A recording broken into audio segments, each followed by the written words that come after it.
Hello everyone, I am Tessellating Hexagons, and that's it. Last night was the final of Eurovision 2017, and right, I'm just going to start by saying, if you expect me to go on some huge salty rant about the winner, you're about to be very disappointed.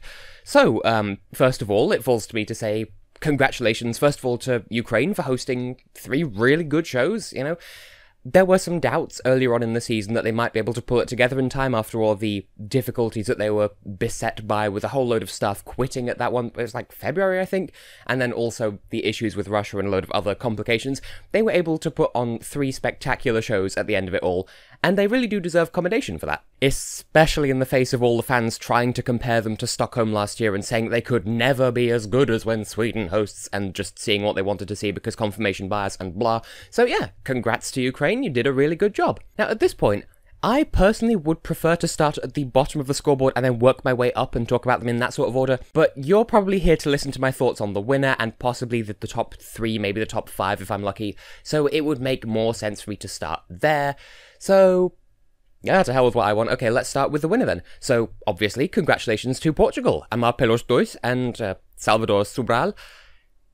I didn't enjoy the song, but I still recognise that it won, so let's have a look at the actual results. So, I have them here on my phone. That's 758 points altogether, according to the Eurovision website. So, am I happy with the result? Well, actually, yes. Mathematically, it is a valid result.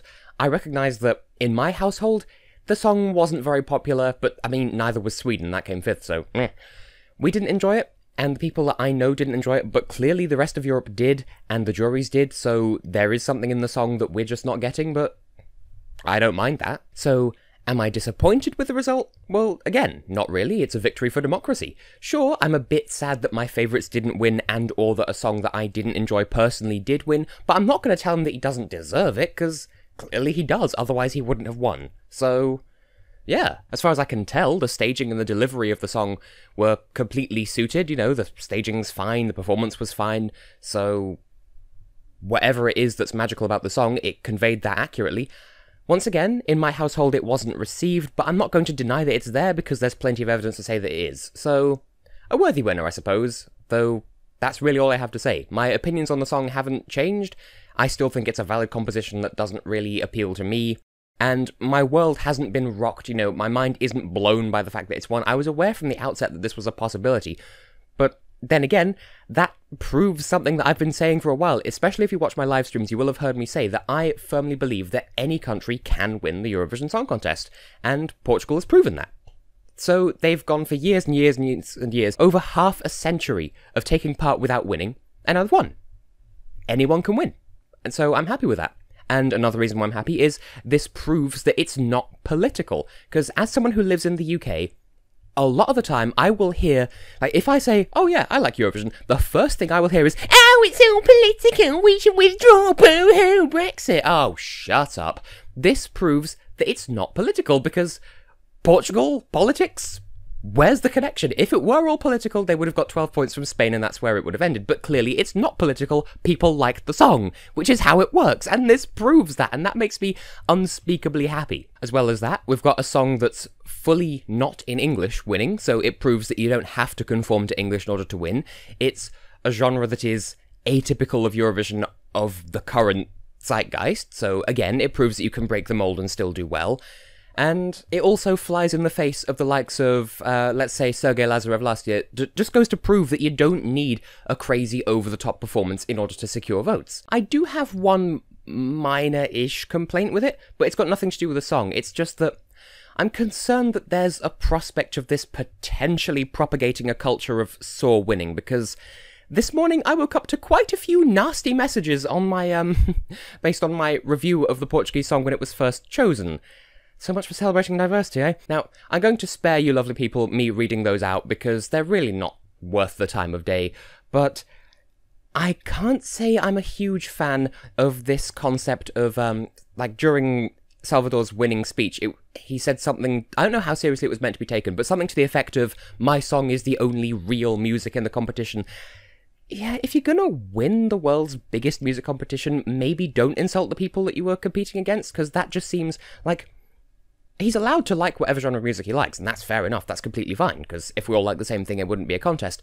But telling the other competitors to their faces that he thinks that their music is a load of shit that shouldn't exist. That is really kind of not a good attitude to have as a winner.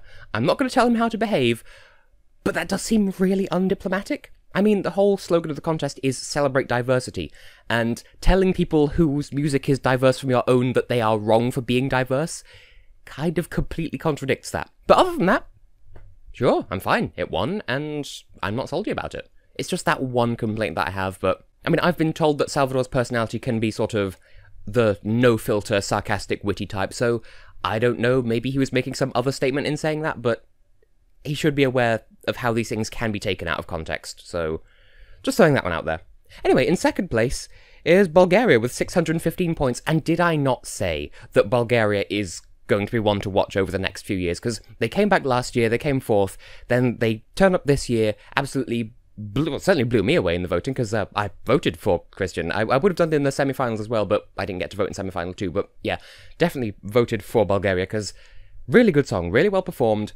Bulgaria know what they're doing, and I feel as though they are gearing up to win in the next few years as well. And actually, for that matter, the entire top three all got their best placings in Eurovision history this year, so that's another reason to be happy with the result. So it goes to prove that the Bulgarian delegation are very much in control of things, and, well, I look forward to seeing what they're planning next year, because, like I said, they are going to be what Sweden was a couple of years ago and what Ireland was before that, and I look forward to hearing what that sounds like. And then in kind of a shock twist, Moldova came third, which was a huge surprise to me, but a huge positive surprise, because Bulgaria was as well, but Moldova was in my top 10, and I wasn't expecting them to do this well, bearing in mind they didn't do brilliantly in 2010, so I'm happy for them. I wasn't expecting a third place finish for them. It shows just how powerful the public votes can be in the face of the jury votes, and even then, they did pretty damn well, so well done, Moldova. I'm surprised, but in a good way, so yeah, go Moldova!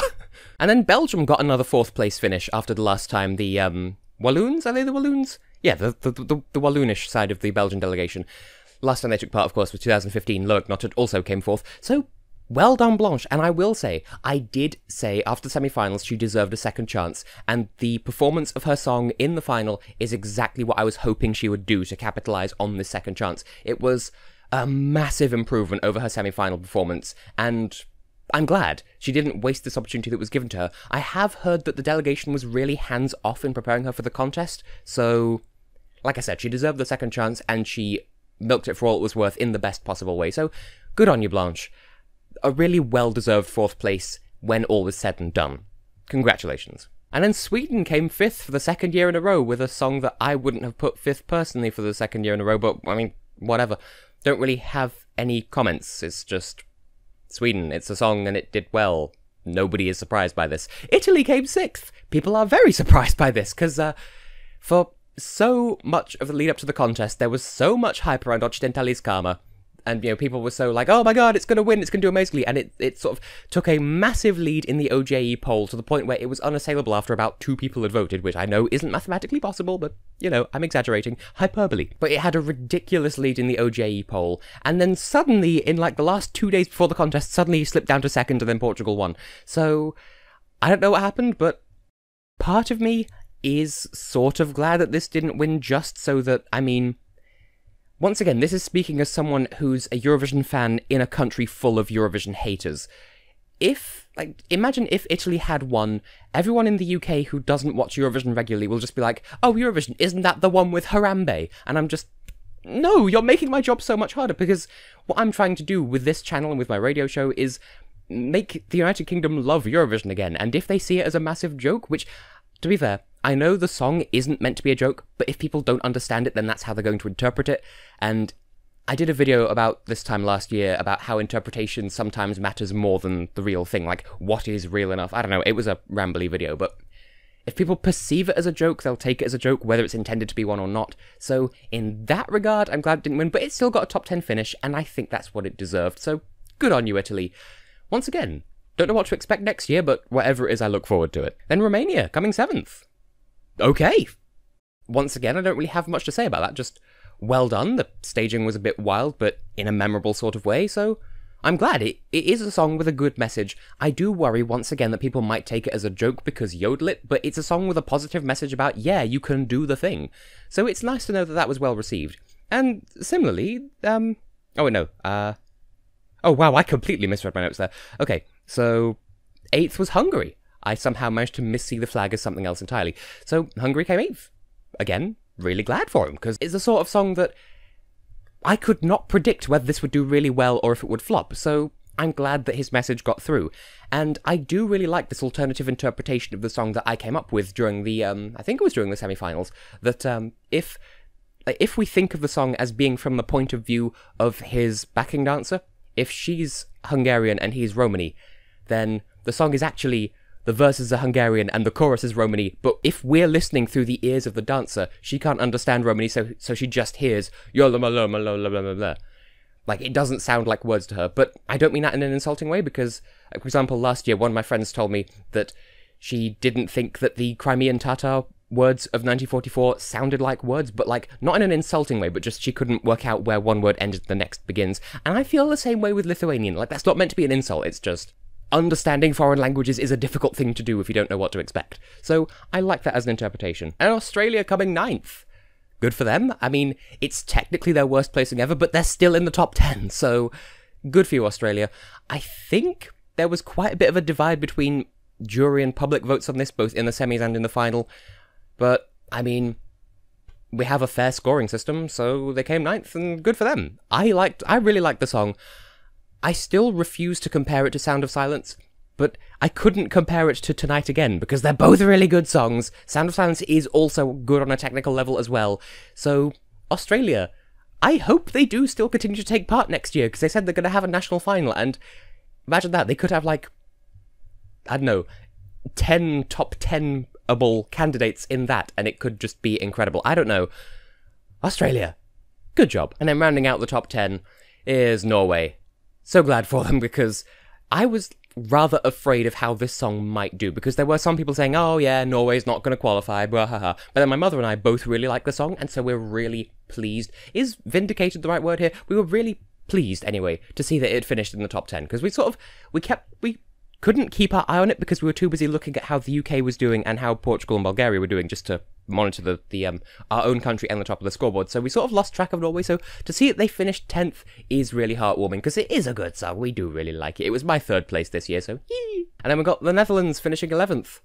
A lot better than I expected, but it's not undeserved. They have really nice harmonies. I still think that the lyrics aren't super great, because, I mean, the whole line about, I can only hope that once you'll fly, you'll be free, that could be interpreted as saying, it won't hurt anymore if you die, and I really don't think that's what they're going for, because that would seem really insensitive. So I'm glad that their vocal harmonies resonated with Europe, because they do deserve encouragement, because they are good artists. I didn't have as much faith in it, but I'm glad they've proved me wrong. They deserve the placing that they got. Good on you, Eugene. And there's France in 12th. No comment, really. I expected this to do at least semi-well. I thought it would be in the top 15, but not the top 10, but I didn't really know how to articulate that, because I don't know, opinions were somewhat divided on France, because I liked the instrumentation, but I preferred the fully French lyrics. Some people thought that the English lyrics completely murdered it, and I don't really remember any prominent thoughts about her staging, so good job, France. And then finishing up the left-hand side of the scoreboard, Croatia.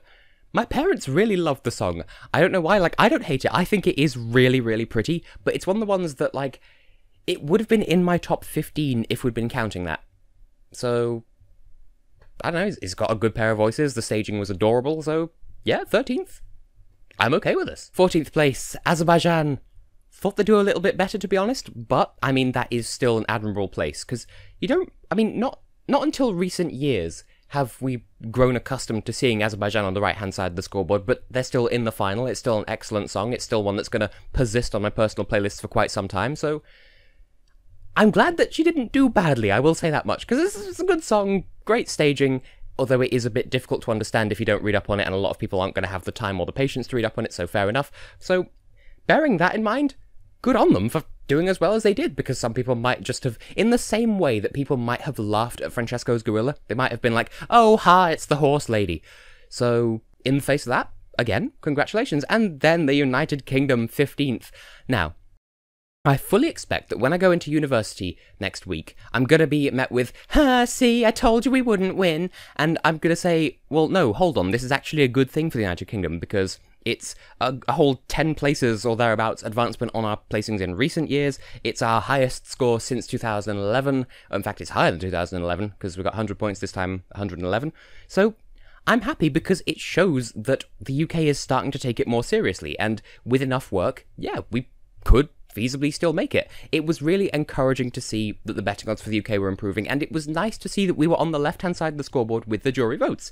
Just a shame that the public votes let us down, but whatever. It's still a step in the right direction, and it's all good metrics and data so that the BBC knows what to do next year. So Lucy did the United Kingdom proud, and for that, I would applaud her, but my right hand is full, so sound of one hand clapping. And then there's Austria coming 16th, which is really impressive because they somehow got nothing with their televote? What? How? It was adorable. Okay, maybe it's because it was performed really early in the show and it's a comparatively inoffensive song, but still, I'm happy for Austria doing that well despite getting nothing from the public.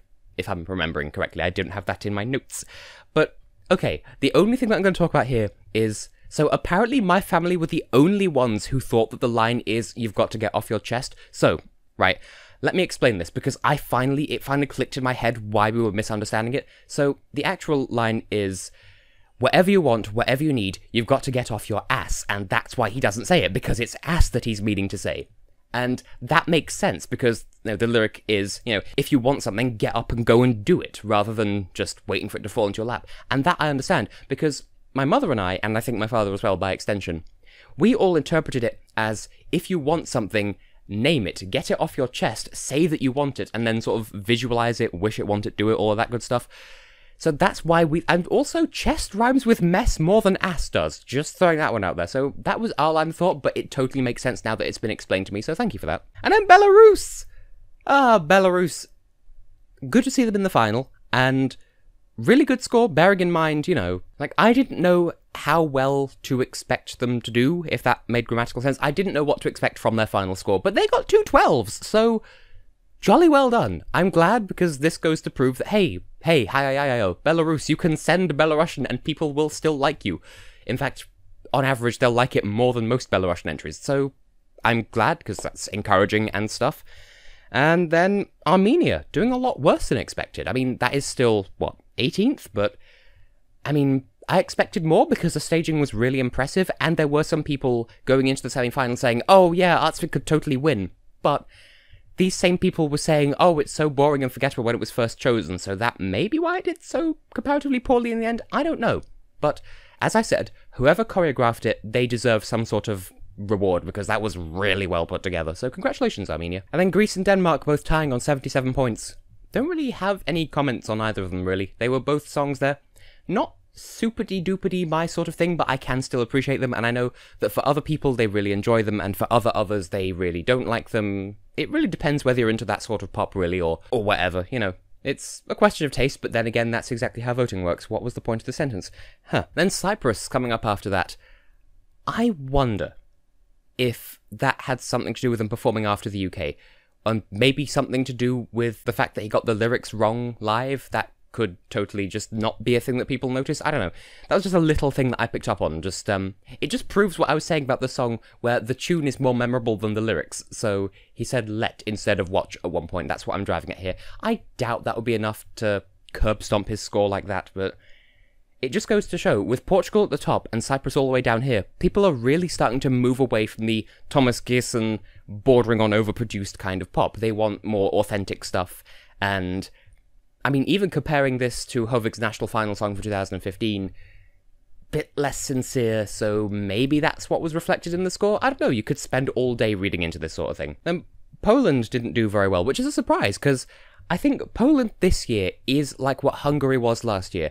Really absolute barnstormer when it was chosen, really loved, people thought, "Oh yeah, it's totally gonna win," and then people just sort of forgot about it. Like last year that was Hungary, this year it was Poland. I'd seen it in second place on so many ongoing top whatevers before it got to the top 43 or 42 stage, and then when it got to the contest, interest sort of fizzled out. Also, my only issue with the staging is they have the studio version where there's a sound of like running footsteps and breathing, and that is absolutely not reflected in the staging at all. Unless it's supposed to be the footsteps of the cameraman, but even then it doesn't seem to line up, so bit of wasted potential there, but hey ho. Oh, and then there's poor Israel being bitten by the curse of performing first. Although that said, I mean, Ukraine performed first in 2014 and still finished in the top 10, so maybe it was performance, maybe it's because he performed first.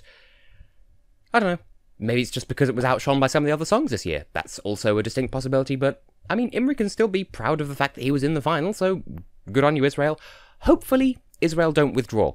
Because, I mean, there is the statement that was made during the voting where Israel's like, oh yes, our broadcaster is shutting down. And I know they do have a new broadcaster, I think it's called Can, and they don't currently meet EBU requirements for membership, so they can't broadcast Eurovision at the moment. Part of me's thinking either they'll find some sort of negotiation where the EBU will let them keep taking part anyway, or they'll find some sort of other solution, like they'll get a different broadcaster, and I don't know if they can fix that by the time next contest rolls around, but they could fix it within the next couple of years, and if they don't, that potentially opens the door to Lebanon making a return, or some of the other Arab countries who don't take part because Israel takes part. So, I mean, I don't want to say it's not all bad news because that sounds like I'm insulting Israel and I don't mean to. So, a number of things could happen off the back of this. Israel could come back, other countries could come back. I don't know, this should be, watch this space, it should be interesting. And then poor Ukraine coming third last. I mean, we did know from the outset that this wouldn't be a massively popular choice, but I still voted for it. I gave them one of my phone votes. It was interesting staging. My mother said that she preferred the countdown clocks on their chest that they had in the national final. I feel as though they could have made it work if they'd had the chest clocks, and also if the giant head on stage, if the lights from its eyes followed the camera around the whole time. That would have been really cool. So, we're not surprised by the outcome, but I mean, could have done a little bit better, deserved a little bit better maybe. I don't know, still, good song. I'm happy to have voted for it. And then Germany, they didn't come last this year, they came second last. But bearing in mind the anti-hype around the song, I'm not really surprised. It was, like I said, very beige without the beige. Just, it didn't really strike out or leave an impression, so this shouldn't come as a surprise. And then the same can be said of Spain. There was negative press around it following the national final, and then also the song wasn't too jab a fork into your brain, stick in your memory kind of deal. Also, his voice cracked quite considerably during the big note of the song, and I think that will have shattered a lot of people's interest in the songs if they're going to vote for it anyway, so... I mean, at least it's mathematically, it's not like geographically interesting that the scoreboard is topped and tailed by the Iberian Peninsula. Hey, maybe that'll encourage Andorra to come back next year and come perfectly in the middle of the table. I don't know where this train of thought is going. So, the long and short of it is that was this year's Eurovision, and I have been and will continue to be Tessellating Hexagons. I do still have one more radio show, which is going to come out on Friday of this coming week at 1 PM BST. I'll put all the relevant information in the video description so you can maybe tune in and listen to that live. I'll be playing a load of recent winners, including this year's winner. So, yeah, once again, congratulations to Ukraine for a job well done hosting, congratulations to Moldova and Bulgaria for their best placings ever, and of course, congratulations to Portugal. Bit of a divisive winner, but I'm not going to say he didn't deserve it. So, yeah, I guess we will see you in Portugal next year, if they do. Well, I think they've confirmed they're going to host, so Lisbon, I guess, unless they host somewhere else completely unexpected, or whatever. Wherever it is, we'll see you there, and see you then.